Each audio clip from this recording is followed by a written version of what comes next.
Mukaona zimai ya kulila mumamva bwa akamuchotsa chibelekelo mumamva bwa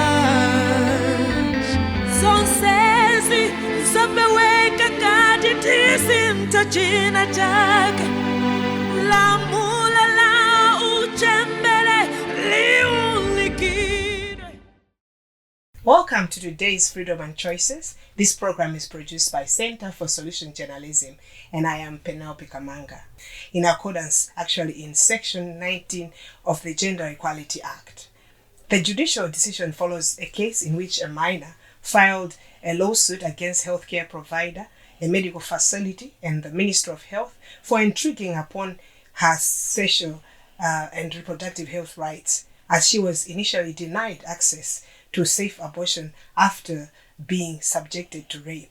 In studio today, I'm privileged to have Executive Director of Nyale Institute, Dr. Godfrey Kangaude, who will explain more about the case. Welcome. Thank you so much. So what was this case all about, really? All right, so this case was about a 13-year-old who was raped, and then she was discovered pregnant when she got examined at the clinic. And then following that, the parents, of course, were shocked because, she was in school. They weren't expecting that their child would be pregnant.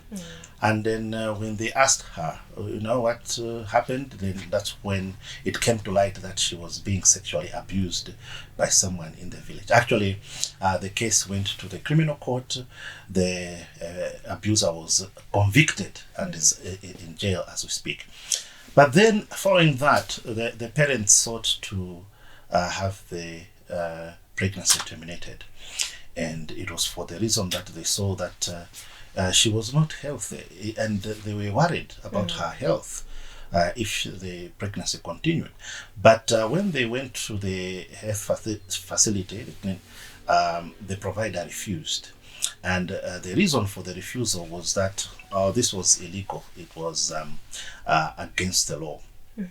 Now, when they came to Nyale Institute because of our advocacy. They had heard about us, and when they came to Nyale Institute, we looked at the scenario and we provided the advice that it would seem that in this case, termination of pregnancy was legally permissible. All right, and then we advised them to go back and seek the services, but they did not get the services, despite that we had explained to them that this should be allowable under the law. Then that is why we facilitated taking this case to the High Court, because then we realized that it is important for the case to be interpreted. The law to be interpreted by an authoritative body. Exactly. And it is the court which is mandated according to our constitution to be to interpret the law. Yeah. Okay. So what orders has the High Court of Malawi made in this case? All right. So the applicants sought several orders, declaratory and otherwise. So the first one was to ask the High Court to declare that the refusal or denial to provide her with access to abortion was in violation of her rights under sections 19 and 20 of the Gender Equality Act. So that was the first order of the court to declare indeed that the refusal to provide her with access to safe abortion violated her rights under the Gender Equality Act and other relevant law. Then the second order pertained to the Ministry of Health, because one of the challenges why these young girls are refused access to safe abortion is because the health providers say that it is not clear to them under the law that they can provide safe abortion in such scenarios or in such cases. So the Minister of Health, and this was discussed in the judgment, the Minister of Health has got standards and guidelines on post-abortion care. And it does explain the laws related to that, including the Gender Equality Act itself, the Penal Code, the Constitution, and other laws. But the guidelines do not specifically mention the case of rape or pregnancy after sexual abuse or as a result rather of sexual abuse. So this was the other order now, that in 180 days the Ministry of Health should clarify in its guidelines on post-abortion care that a girl child who has been raped and is pregnant as a result should automatically access safe abortion if she so once. That is the third order. And then the second order. And the third, let me not call it the third because I may not be following exactly the sequence. But the other order, if I can put it up, the other order was pertaining to the Malawi Human Rights Commission. So the Malawi Human Rights Commission was another defendant in the case for the reason that it is under the Gender Equality Act, the institution that is supposed to implement the Gender Equality Act. So the order, therefore, is that the Malawi Human Rights Commission should investigate how these young girls are being treated when they seek care at these one-stop centers. The one-stop centers where they deal with cases of gender-based violence. They say that they provide comprehensive care. But then you find that is it comprehensive if when the young girl wants an abortion and she's denied the abortion? So that is what raised this issue that the Malawi Human Rights Commission ended up to be a defendant, and the order is therefore that they must investigate these issues to make sure that the rights under the Gender Equality Act are being promoted. So, and then of course she asked for damages because of the pain and suffering she endured for being denied access to safe abortion when it was her right to access the services. So the court has awarded those damages. Interesting. So, being that you're the lead in making sure that this case was taken to court, how do you feel? Oh, I feel very happy. I'm happy that we have come to this judgment and to this stage. And it's not that I'm happy because the court has got it our way. I'm happy because the court has done its job, and in doing its job, it has actually clarified matters in a way that is going to have a positive impact on a certain vulnerable group. Because, Nyale Institute, we hear about these cases. Just recently, we were in Mwanza to facilitate access to safe abortion for another 13-year-old because she was, in that case, the parents wanted, but they did not know. Okay, so when we sat with them and explained the law that this is permissible, that was before the judgment, right? This was permissible. They were actually excited that the abortion they were seeking is actually available legally. And then when they went, we accompanied them to the hospital because we also knew that sometimes when people go to the hospital, when they are told that this is illegal, then they get scared. Exactly. So we do not get scared. So, in fact, when we got to the hospital, then the provider said, I've never heard of this issue that you can someone can get access to safe abortion because she's been raped. But here's a 13-year-old girl, and the parents were actually saying, we knew of a girl in the village who had delivered. She was 13. She was delivered, and then she died after delivery. So the parents were scared for their child that she's a little, she's so small, and then, but the health providers were saying we are not sure. But we explained the law, I think we understand it. We explained the law, and then eventually the health providers agreed. And I must also even tell you now that after they performed the abortion, the termination of pregnancy, I did write to the solicitor General and the Secretary for Justice to say that Nyale Institute has facilitated access to safe abortion for a girl. Please confirm that this is the position of the, so that we shouldn't be doing illegal things in our work. So we are yet to be, to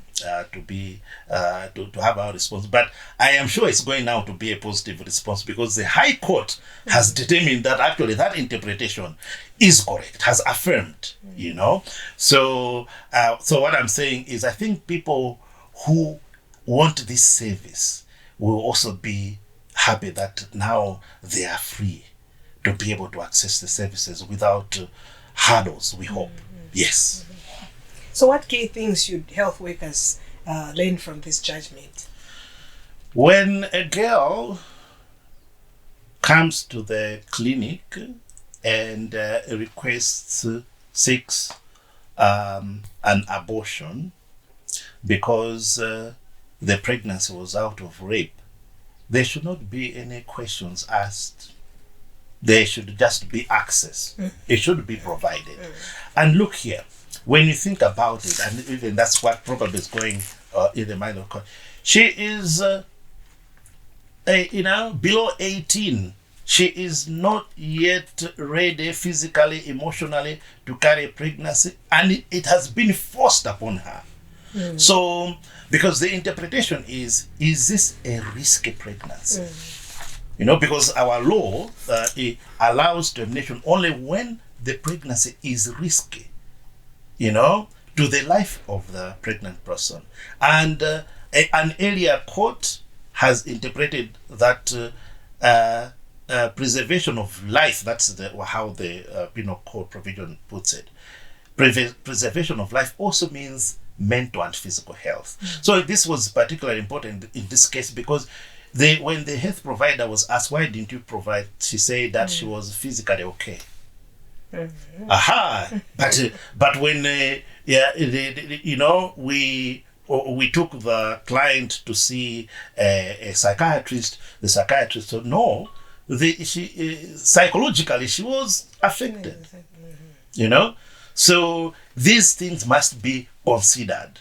So that is what the court is also saying. So just to say this again, that the core of the judgment, the core point of the judgment is provide the service when a girl is seeking the service because her pregnancy is a result of rape. Interesting. Yeah. This is Freedom and Choices, a sexual reproductive health program produced by Center for Solution Journalism. And today I'm chatting with Dr. Godfrey Kangaude, the Executive Director of Nyale Institute. And our discussion is on the ruling which the High Court of Malawi has made that girls who become pregnant are free to access safe abortion in hospital. We'll take a short break. Thank you.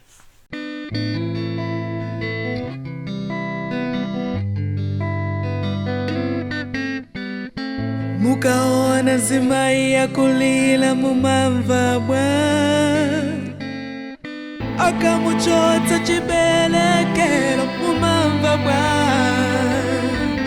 sonsezi zapeweka kati tisi mtachina chake lamula la uchembele liulikire. Welcome back to Freedom and Choices. Before we went to the break, we were talking about a lot of things about the law, and you're with me, Penelope Kamanga, and today I'm with Dr. Kangaude. We're talking about the recent ruling of the court. Welcome again. Yeah, thank you. Following this landmark ruling, should advocacy for abortion law reform continue? Yes, of course. And maybe just to make the point that this ruling is on a narrow frame. It is concerning a girl who has been sexually abused and got pregnant as a result. All right? But the issues that we are dealing with in society are broader, And then one can ask, so does this ruling also apply to an adult woman? Okay? And then we need to do advocacy around that as well. But also, should it be just where, it's a result of rape? Because someone can ask, if a girl was asked, were you raped? No, it was consensual. And then, but I realized that after the consensual sex that I'm too young to carry the pregnancy. So what is, is this judgment also applying to them? So you see that this judgment starts from a narrow frame, but it raises issue of advocacy. Exactly. Nevertheless, yes. So we still need to do advocacy around it, because ideally, at least for Nyale Institute, ideally everyone should have the right to choose to terminate the pregnancy or keep it. But we do know that now this is the issue that society we are debating about. But what the court has said, therefore, is for this, there is no debate about a girl who has been raped and is pregnant. But for other situations, maybe that's where we need to debate. If women or girls want to terminate pregnancy because they found themselves unprepared, it was not necessarily out of rape, should Malawi law enable that? I think we need to continue the discussion. Storming out from that statement, how then will the how will the enactment of the proposed termination of pregnancy bill complement this ruling? Okay, so of course you're bringing the termination of pregnancy bill, which is what civil society we have been trying to advocate. So of course a little bit of the background about that is we want that the grounds should be expanded, because as it is now, when you look at the various legal instruments pertaining to abortion, like the Penal Code, the provisions, then the Gender Equality Act, and of course also the Constitution, you find that the grounds is, maybe you can just say it's just one ground when your life is in danger. Yes. But what about the other grounds? For instance, one of the grounds is if the pregnancy is the fetus is so malformed, so deformed that it cannot survive at birth. Why should the woman be forced to carry it for the full term and then just to to give birth to it, and then it will die? So those are the kind of issues, because this ruling is not pertaining, this judgment is not pertaining to that.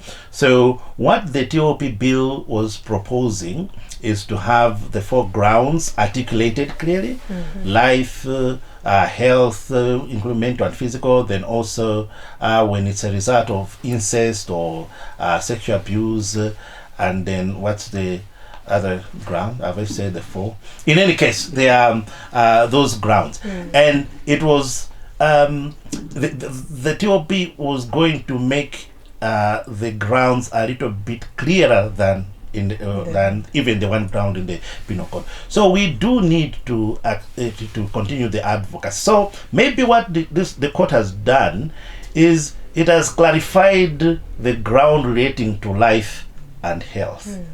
But then the other grounds, they are still, we go back to court to also explain that, or the parliamentarians can take this up, reshape the whole law so that things are clear. So obviously there's still a lot of advocacy to happen. Maybe even another kind of advocacy is to take the matter to the Constitutional Court, where the court will be asked to look at the laws, how are they aligned, to the international standards. Okay. I've seen that the health workers, most of the times the excuse is our hands are tied. But in this scenario, what support system should exist in hospitals to handle such sensitive cases without delay or maybe stigma? Yes, and very understandable indeed that when health providers say, look, this we don't understand, or our hands are tied.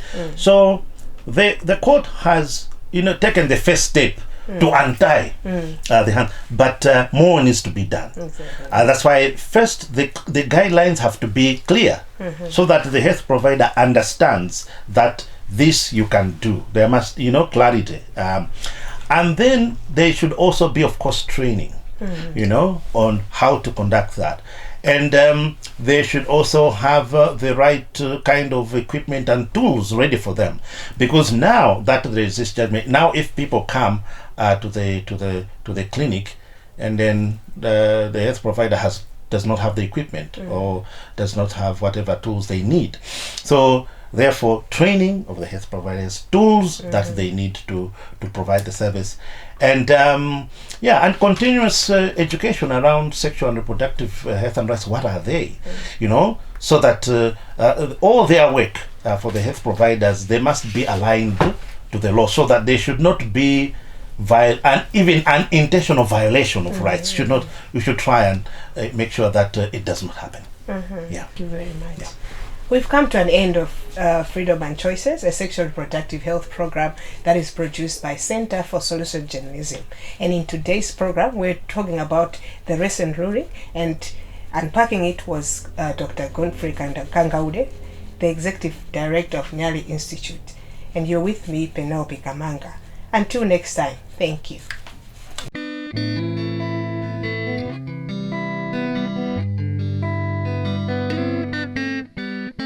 Mukaona zimai ya kulila mumamva bwa akamuchota